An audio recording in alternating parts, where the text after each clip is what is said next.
The stone surface of the tables felt cold against the skin on their backs. 13-year-old William lay frozen still, fists clenched. His breath came in short, panicked bursts. His 7-year-old sister Anna whimpered beside him on the second table, her small frame shivering in the candlelight. Thick ropes bit into their wrists and ankles, binding them in place. The air smelled of damp earth, melted wax, and something sour, like rotting fruit.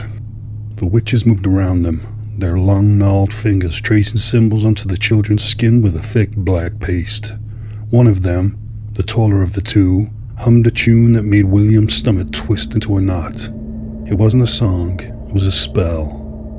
"This one's strong," the shorter of the two witches muttered, running a jagged fingernail down William's arm. Her breath smelled of burnt herbs and bad gums. "He will last longer," she said. The taller witch chuckled, pressing a heavy, rusted dagger against Anna's chest, not cutting her, just resting it there, feeling her small heart beat against the blade. "And this one is pure," she said, "just the right age for the ceremony." Anna let out a choked sob, and William thrashed against his bonds. "Don't you touch her," he screamed, his voice cracking with fear. The taller witch sighed. "They always fight at first." She raised her hand, preparing another incantation. "But soon, boy, you will accept the atrocities we are about to bestow upon you. Then you will be calm." A noise, like a footstep on wet leaves, came from outside the crumbling stone cottage. The witches froze, their black pupils darting towards the heavy door. The candles flickered as a draft slipped through unseen cracks. "Did you hear that?" the shorter witch whispered. The taller one nodded, gripping her dagger tight. "Someone's coming. They are many," she said. For the first time, William felt something like hope. Were they about to be saved? The men, 16 in all, moved through the dense forest in grim silence, their breath misting in the cold night air. Firelight from their torches flickered against the old trees, casting jagged shadows that seemed to lurch and crawl alongside them. Each man carried a weapon, handcrafted spears, a rusted axe, sharpened farm tools, all fashioned in desperation for this night. At the front of the group, Jedediah Grayson marched with grim determination, his knuckles white and worn around the handle of his hunting knife. His heart pounded with both rage and fear. Him and his men had tracked his children's movements from the river to the old secluded house, a place which all usually avoided. He knew the Cavell sisters had taken them, the two evil, haggard siblings of whom people from the village only caught fleeting glimpses, but rumors were rife of who they were, what they were, and the things they did. He stopped at the edge of a clearing, raising his hand to signal the others to halt. Before them, nestled amongst the twisted trees, stood the rotting husk of a cottage. The walls sagged under the weight of time, a thatch roof patched with dead leaves. And from that roof hung bones strung together like wind chimes. A sickly yellow light seeped through the cracks in the wooden shutters. The air smelt wrong, like burning hair and decaying meat. The men gathered close, their torches crackling, their breath heavy with unease. Jedediah turned to face them, his eyes dark with warning. "What we are about to face is not of the world we know," he said, his voice low but steady. "These witches, these things are pure evil. They have taken my children as well as others from the village. They have poisoned our land and haunted our nights. And for too long, we have been scared to come and face them. But I know they have Anna and William, and I am here to take them back." His grip tightened on the knife. "Tonight we end them. We go in fast, we strike hard. We don't stop until they are nothing but ash." A murmur of agreement rippled through the group. One man, his face lined with scars, stepped forward. "And if they are to use their sorcery upon us?" he asked. Jedediah didn't hesitate. "They will not be expecting us, so we will burn them before they get the chance." The men nodded, readying themselves. Then, without another word, Jedediah turned back towards the decaying structure and took a deep breath. He then stepped forward. The taller witch peered through the grime-streaked window, her eyes narrowing at the sight of flickering torches bobbing around in the dark. Shadows of men stretched long across the clearing, their weapons glinting in the firelight. She hissed through her teeth. "Intruders," she said. "They have finally come." The shorter witch moved beside her. "Fools," she muttered. "They bring fire, steel, and false hope." Taller witch turned from the window, already moving through the dimly lit cottage. "Then, sister," she said, "let us remind them of what real power looks like." Their blackened, bare feet shuffled across the warped wooden floor as they made their way deeper into the cottage. Along the walls, shelves bowed under the weight of jars filled with dark, slithering things. Bundles of dried herbs and bones dangled from the ceiling, swaying as the witches passed beneath them. One by one, they lit the ancient candles on the wall, thick blackened things that stood in heavy iron holders. The moment each wick caught flame, the candle spluttered and hissed, its wax melting too quickly, oozing down the sides like blood. Shadows in the room twisted unnaturally, stretching across the walls in shapes that did not belong to the witches. Their voices slithered into the air, low, guttural words that were not of any human tongue. The wood vibrated through the cottage, making the wooden beams creak as if something heavy pressed against them from above. The air thickened, heavy with the scent of sulfur and burning tallow. As the last candle roared to life, a rush of cold wind swept through the house, though not a single window had been opened. The taller witch smiled, her jagged teeth glinting in the flickering light. "Now," she whispered. Together they turned and moved back towards the children, their filthy robes trailing behind them like creeping shadows. Jedediah was the first to reach the door. With a grunt, he raised the boot and kicked it hard. The old wood gave way with a sickening crack, splinters flying as the door crashed inward. The men surged forward, torches held high, weapons gripped tight. They split off, some to the left and some went to the right, fanning through the house like a wave of fire and fury. Then the air hit them. Thick and clouded, it wrapped around their throats and seeped into their lungs. A rancid mix of burning wax and something they were not familiar with hung heavy in the space. The men coughed, squinting as the smoke blurred their vision. The torches did little to cut through the suffocating haze. Still, they pressed on. And then they saw it, the true evil of the sisters. Mutilated bodies lay strewn across the wooden floors, some fresh, some so decomposed they barely resembled human remains at all. Corpses hung in rusted cages, their empty eye sockets gaping, their jaws frozen in silent screams. Bones, so many bones, were piled into the corners, some still wrapped in scraps of flesh, others picked clean and brittle with age.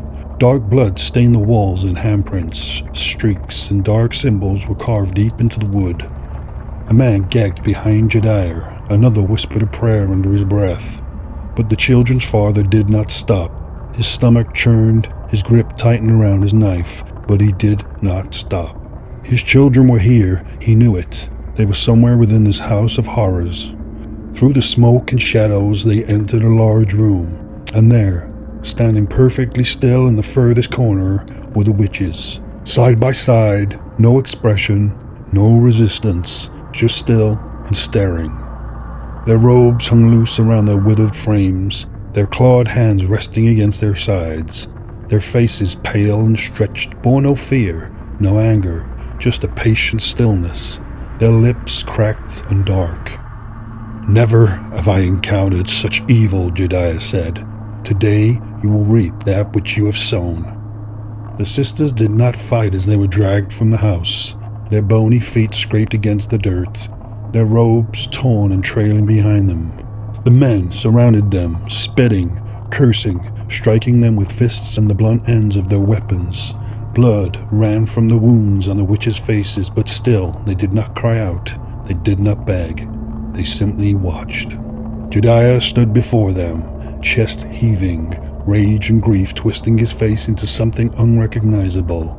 He pointed his knife at them, hand trembling. "The bodies," he growled, "the bones, the cages. Why?" The witches remained silent. He He stepped closer, his voice breaking. "How could you do this? To innocent people? To children?" But the witches said nothing. Jedediah swallowed hard, his throat raw. He could feel the weight of the men behind him, their expectation, their torches painting the trees in violent flickering light. But the world felt small now, as if it were closing in around him. His hands curled into fists, his voice cracked as he took another step, desperation bleeding through his fury. "My children, where are they? You cunts." The witches simply gazed back at him. Jedediah's vision blurred, his breath shuddered. "Please." His voice was no longer that of a vengeful warrior, no longer that of a leader rallying his men. It was that of a father, begging. "Even if they are dead," he said, "I need to see them. I beg you, tell me where they are." The taller witch lifted her head slightly, her jaw twitching as if she might finally speak. Jedediah felt his heart slamming against his ribs, but no words came from her. "Okay, then now you shall die at our hands," he said calmly. And suddenly, a roar of rage erupted from the men behind him. The witches were dragged across the clearing, their frail bodies jostled like rag dolls. Jedediah didn't remember moving, but suddenly he was walking with them, his pulse pounding in his ears. They reached a great tree, its branches sprawling like twisted fingers against the blackened sky. The ropes were already waiting. No final words, no final plea. The ropes went around the witches' scrawny necks, and then they were hoisted up into the air. Their legs kicked a little, but still, they did not say a word. And then, Jedediah took one of the torches and held it against them in turn. The flames swallowed their bodies, curling around them, licking at their skin. The smell of burning flesh filled the air, but the witches did not scream, even as their skin began to blacken, as their bodies shrank and split and turned to ruin. They did not cry out, they simply hung there, dying. The flames spluttered and died too soon. The fire had licked hungry at the witches' bodies, but it had failed to fully consume them. Their skin was blackened and cracked, their robes scorched, but they remained intact, still and silent. The men stood in the flickering light, their fury cooled to something heavier, something somber. A few stepped forward, throwing big stones and rocks that bounced off the charred faces of the two lifeless figures, but neither woman moved. The silence was deafening. Jedediah exhaled, his breath shaky. He turned to his men, voice hoarse. "Now we search again, everywhere. My children must be here." The men obeyed without question, fanning out into the night, combing the house, the surrounding area, the tree line, the overturned furniture, pried open cabinets. They searched the cages, the cellar, even the fresh dirt which surrounded the building. But there was no sign of his children. No William, no Anna. Eventually, with grim expressions and heavy steps, the man gathered outside the house. Jedediah ran a trembling hand through his hair. His legs felt weak, his breath shallow. He had expected grief. He had prepared himself to find the bodies of his children among the horrors inside. But not this. Not nothing. Then someone gasped. A strangled, guttural sound, one of horror, of disbelief. The others joined in. Jedediah turned to see what the men were looking at, and his heart almost stopped. Hanging from the great tree, their necks twisted in the ropes, were not the bodies of the two witches. It was Jedediah's children. Their small, lifeless forms swayed gently in the night breeze, their eyes open, staring. A choked cry tore from their father's throat. The truth crashed over him like a wave of ice. They'd never found his children because they already had them without knowing it.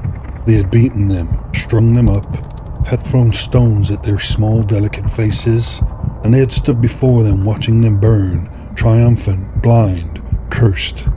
The witches had tricked them, had cursed him and his men from the moment they stepped inside that wretched house. The air was poisoned, laced with the darkest of magic. Jedediah fell to his knees, a scream tearing from his chest, raw and broken, and too late. Some men dropped their weapons, others turned away, unable to look, unable to breathe. And the Cavell sisters? They were nowhere to be seen. Gone, vanished into the night, free to move on to another village, another home, another family. And no one would see them coming, and their reign of evil would continue.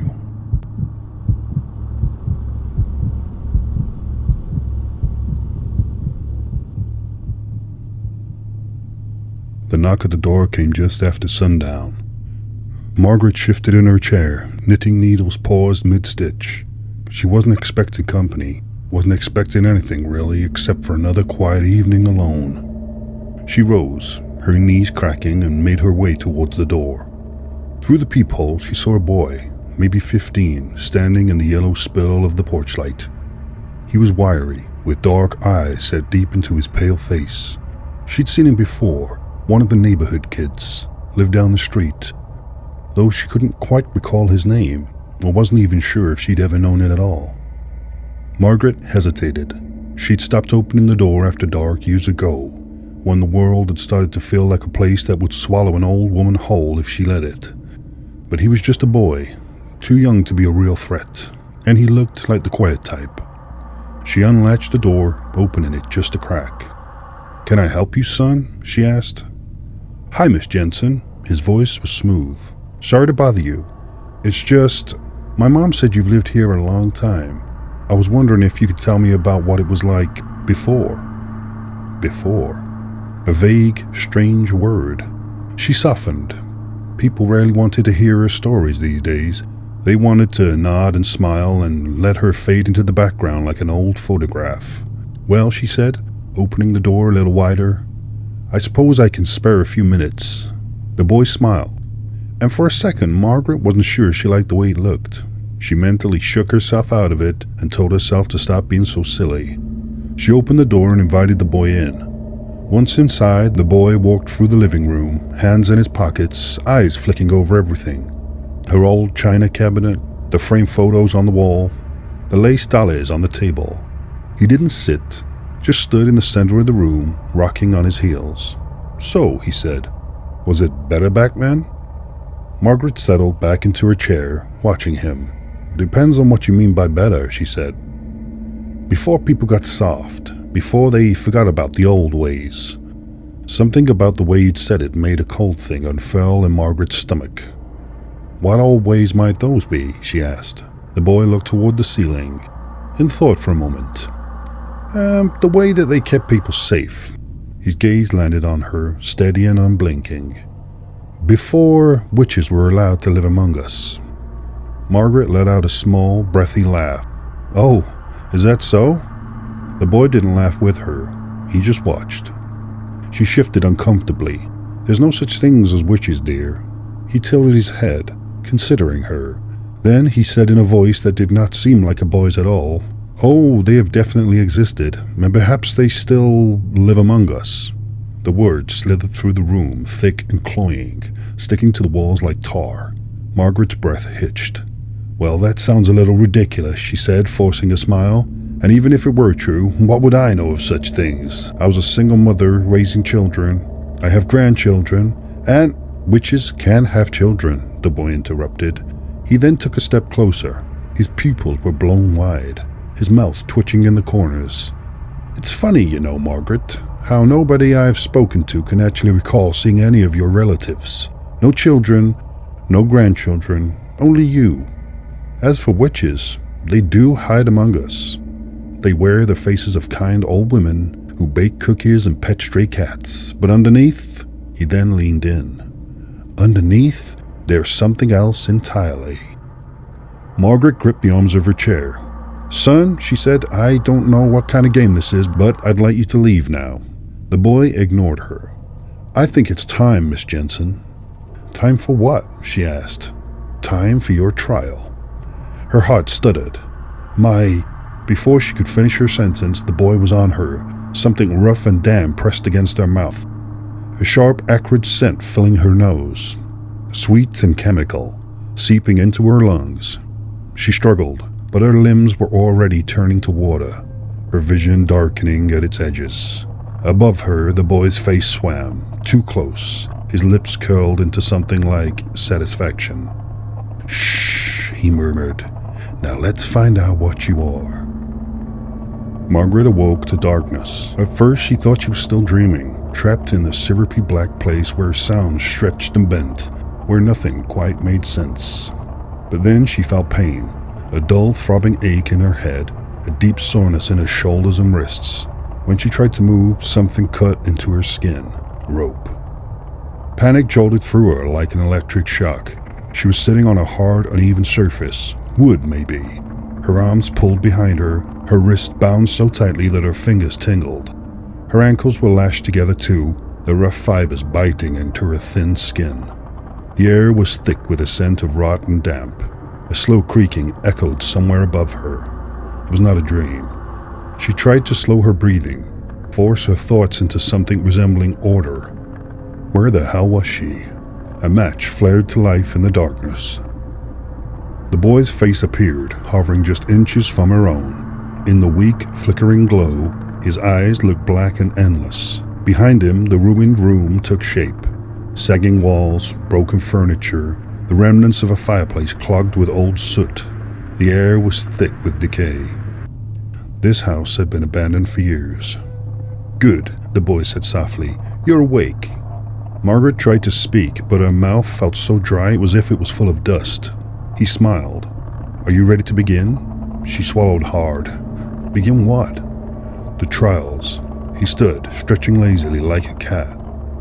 You say you're not a witch, that you're just a harmless old woman, but history has taught us that witches are liars, so we must test you.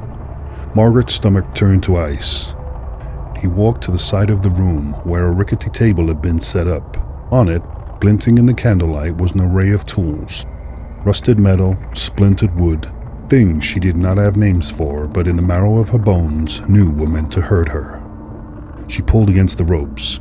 Please, I don't know what this is, but... The boy turned, holding something in his hands. A pair of rusted pincers. Let's begin, he said. He moved fast. Before she could protest, he knelt beside her and grabbed her hand. His fingers were warm, steady, and stronger than a boy's should be. He forced her fingers apart and clamped the pincers around the soft flesh between her thumb and forefinger. Margaret sucked in a breath. You know, he said calmly, in the old days, they used to rip the flesh straight from the bone. Hot irons sometimes. They'd press them against the skin first, watch it blister, then tear it off. He squeezed. The rusted metal dug into her skin, slicing deep, and Margaret gasped. But I don't want to rush things, he murmured, so I'll be gentle. He twisted. Agony shot through her hand like wildfire. She let out a strangled cry, but the sound barely left her throat. Blood welled from the fresh wound, warm and slick. The boy released her, looking down at the damage. Then he sighed. Nothing strange about your blood, he mused, but witches heal fast, don't they? Margaret whimpered, her hand throbbed in time with her racing pulse. We need a better test, he said. The boy forced Margaret flat on her back, wrists and ankles lashed to a wooden beam. He then dragged her close to the old fireplace where a large basin of water had been set. The water was dark, brackish, the surface scummed over with something oily. The age-old water test, he said, adjusting her ropes. They use this one a lot. I think you'll like it. Margaret's breath came too fast, chest heaving. Please, you do not drown, continued, as if she hadn't spoken. Then you're guilty. If you do drown, he gave her a grin. Well, you die innocent at least, and I'll admit I was wrong. He pushed something, and the part of the table which supported her head dropped, causing her head to loll back suddenly. She went under the water. It rushed up her nose, into her mouth, freezing her cold and foul. She thrashed, but the ropes held. Panic clawed at her ribs, her lungs burned. Then she was pulled up. She gasped, sucked in breath, and coughed violently. Above her, the boy watched with mild interest. You're looking a little worse for wear for a witch, but let's make sure. He pushed her under again. This time she lasted longer before her vision darkened at its edges, before the creeping weight of unconsciousness began to pull at her. When he lifted her, she was too weak to struggle. The boy then tapped his chin. I'm still not convinced. Margaret slumped, her head lolling, every inch of her was trembling. Don't worry, the boy whispered. We have more. He then strapped something around her neck, with a long spike on either end, one pressing into the soft flesh beneath her chin, the other into her chest. Every time she moved, even slightly, the spikes bit into her at one end or the other. The old lady's breaths came shallow, the pain sharp and insistent. You know, the boy mused, witches have unnatural endurance. They can really withstand suffering. He leaned in close, his breath warm against her cheek. Let's see how long you can last, you old bitch. Then he left her. The candle flickered. The shadows in the ruined house seemed to stretch and shift. The pain in her throat was constant, a needle point of fire that grew sharper every time her body betrayed her with a shudder or an attempt to swallow. Minutes passed, hours, or maybe just seconds. Margaret had lost all track of time. Her head drooped, a flash of pain. Her breathing hitched, another flash. A slow, creeping thing was happening inside her, a kind of unraveling, the edges of her mind fraying. The logic, the reason, the very sense of self she had clung to her entire life was slipping away. In the dark, a voice slithered into her thoughts. Maybe I deserve this, she told herself. And somewhere in the room, in the dark, the boy smiled. At some point, the boy covered the woman's mouth again, and she inhaled the same chemicals as before and passed out. When Margaret awoke, she was dangling from the ceiling, her wrists bound behind her back, the rope biting deep. Her shoulders screamed with agony, the joints pulled far past the point they were ever meant to endure. Each breath was ragged, shallow. She had long since lost the strength to hold herself upright. The boy stood beneath her, watching. In his hands he held the other end of the rope. His fingers curled around it with practiced ease. They call this one the strapardo, he said, the voice light, conversational, like a teacher explaining a history lesson. It's real simple, really. You just drop, and then you pull. Margaret tried to speak, but the words had stopped coming long ago. Her throat was raw from screaming, her limbs felt useless, her body slick with sweat and blood. The boy shifted and let go of the rope. She fell. Her body lurched downward before the rope snapped taut again, wrenching her shoulders out of place with a sickening pop. Her vision went white hot with pain, a scream ripped from her throat, hoarse and broken. See, they use this on the heretics. The boy tilted his head as if admiring his handiwork. Sometimes they attach weights to the feet, really pull the bones apart. But I don't have any weights, so I'll just have to... And then he let go again. She descended, the force sending a shuddering snap through her arms, her elbows twisting at an impossible angle. She could feel something tearing inside her, sinew and muscle separating from bone. This time she did not scream. She couldn't. Her mind was slipping, dissolving into a haze of pain, the world around her blurred, her surroundings melting into shadow and static.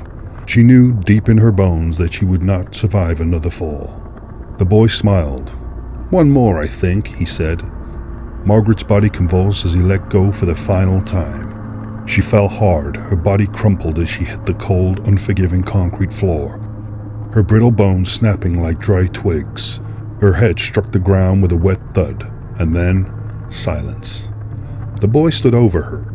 She didn't move. He crouched, tilting his head. Miss Jensen? Nothing. He reached out, poked her arm. Her body flopped limply. He nudged her with his shoe. Still nothing. Finally, with an impatient sigh, he kicked her just hard enough to send a small, lifeless jolt through her frame. Nothing. No breath, no resistance. She was dead. The boy made a clicking sound with his tongue. Well, he muttered, that was fucking disappointing. He'd expected more, some final defiance, a last burst of energy. Witches weren't supposed to die so easily, but there she was, a crumpled old thing, blood pooling around her grayed hair, eyes staring blankly. Oh well. With a resigned shrug, the boy grabbed her by the ankles and began dragging her across the floor. It took effort. She was strangely heavier than she looked, but the boy managed to pull her into a darkened corner where the rotted remains of an old couch stood. He wedged her behind it, out of sight. No one would find her there, and if they did, by the time they did, she'd be nothing but bones. She wasn't far off that as it was. With it done, He dusted off his hands, straightened his shirt, and stepped out into the night. His home was warm, bright. The smell of dinner filled the air, something rich and meaty. "Sweetheart, is that you?" "Yeah, Mom." The boy slipped off his shoes, the movements easy, natural, unbothered. His father appeared in the doorway, smiling. "Where were you, champ?" The boy grinned, eyes wide and innocent. "Just been hanging out at the park." His mother appeared beside his father, wiping her hands on a dish towel. She cupped his cheek, pressing a gentle kiss onto his forehead. "My little angel," she muttered. "I hope you had a nice time." The boy smiled, though he felt nothing, just empty inside, as always. After a relaxed evening playing the perfect sum with his parents, the boy went up to bed and fell straight to sleep. As he drifted easily into slumber, not a single thought of Margaret, the trials, or her crumpled body in the corner of a derelict house entered his mind. The boy woke to the sound of dripping. It was a slow, wet rhythm, like rain leaking through the rafters. His head throbbed, his vision swimming as he blinked against the dim candlelight. He tried to sit up, but something held him in place, tight, unforgiving. He looked down. Rope bit into his ankles and wrists, binding them to a massive wooden wheel. His limbs were stretched wide, each arm and leg secured against the heavy spokes. When he pulled, the wood groaned, but the bindings held firm. Something was very, very wrong. Panic surged up his throat, but before he could scream, his gaze lifted, and the breath fled from his lungs. His parents hung from the ceiling of the derelict house. Their arms were yanked taut above their heads, rope digging into the raw, torn flesh of their wrists. Their bodies sagged, suspended like grotesque marionettes. Their torsos sliced open from sternum to groin. Loops of intestines swayed, glistening in the candlelight, dripping steadily onto the floor. That had been the source of the sound. The boy tried to scream, but pain lanced through his mouth, sharp, unbearable, as if his entire jaw had been set on fire. He gasped, choking on the taste of blood. And then he understood. His tongue was gone. The horror of it sent him thrashing, his body writhing against the wheel. The movement sent splinters digging into his back, the pressure of the bindings making his joints shriek with pain. And then he saw them. Women. Dozens of them standing in the shadows beyond the candlelight. Some young, some old, their faces impassive, their eyes dark and knowing. They did not speak, they did not move, they just watched. But one stepped forward. It was Margaret Jensen, stood before him, hands clasped neatly in front of her, looking utterly unbothered. Her grey curls were tidy, her sweater pristine. Her expression was nothing but calm. She should have been dead. The boy whimpered, his body shaking violently. Margaret sighed. "Oh, child," she said, then tilted her head to examine him just as he had done to her. "You should have left well alone." The woman behind her stirred, shifting in the dark. "You poked your nose where it did not belong, little boy." Her voice patient, almost kind. "Curiosity is a dangerous thing. Didn't your mother ever tell you? Well, she can't tell you now." She leaned in. "Curiosity killed the cat, or in this case, both of your parents. And that just leaves you." The boy tried to shake his head, tried to beg, but the words were gone. Blood just dribbled down his chin, warm and sticky. Margaret straightened up. "But don't worry, dear," she said. "You won't have to suffer long." She lifted her hand, and something moved in the shadows.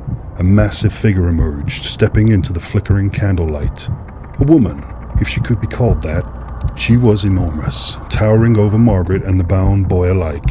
Her limbs were thick and corded with unnatural muscle, her shoulders hunched as if the weight of her own body was too much to bear.